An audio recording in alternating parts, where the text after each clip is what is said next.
we learned last year, losing one guy out of your lineup has this domino effect. And I think there were some times today that we didn't miss Derek a lot, and there was some other times it was obvious that people were trying to get accustomed to playing with a different role. And we were just good enough defensively in that start of the second half to keep this from being a close game. So I thought, the end of the first half, when they made 3 or 4 threes, it just shows the power of the three. They made, I think, 4 in a row, and a 14-point game became a 2-point game. And then we made 3 in a row, and it became back a 10-point game.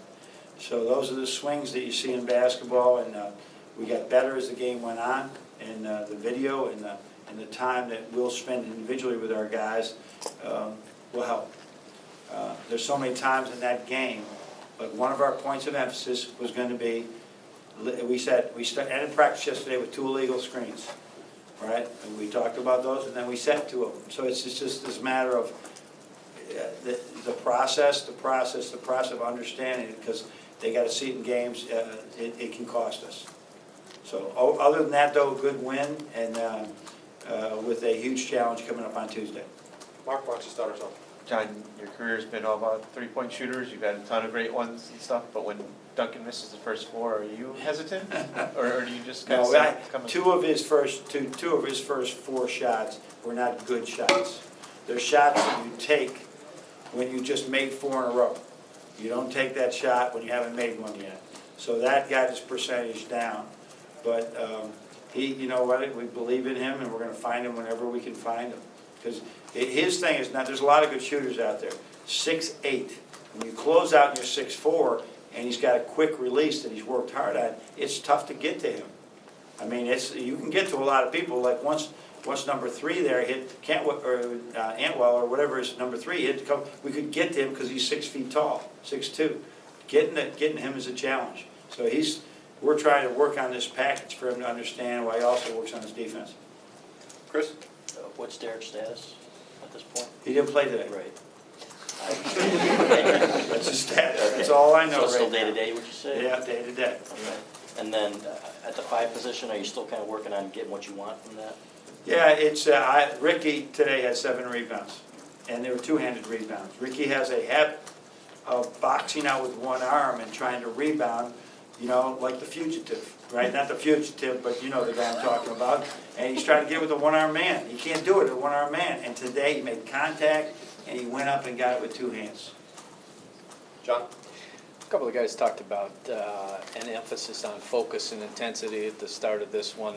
You always respect all opponents, Yep. But can you talk about that a little bit? It was really good at the beginning. It was really good. And then all of a sudden, I think we just left off a little bit saying, well, they're not. They came in shooting 30% from 3. And one kid hit the 3. I don't know if he'd had 1 or 2, but that was his deal coming in. And so it just equalized. But I thought there was maybe a small drop-off during that time, but not big. But the second half, I love the way we came charging out. Brendan?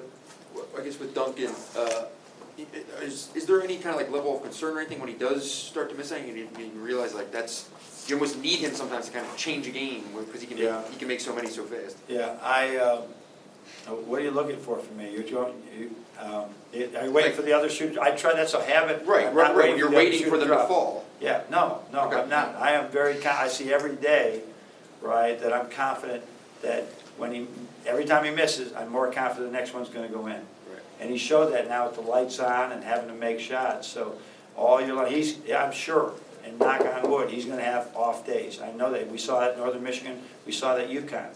Right, he's going to have off days. Well, we just got to live through it because he's going to have more on days than off. And with Spike, what are kind of the unique challenges he faces right now in this kind of quasi mode between practice and therapy?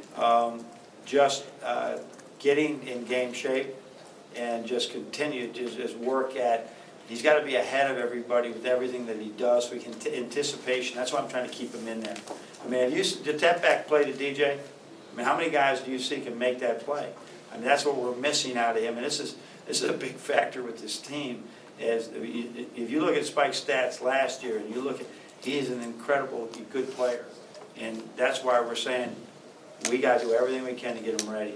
But right now, that is like a month away if we ever get him back. the way he can play.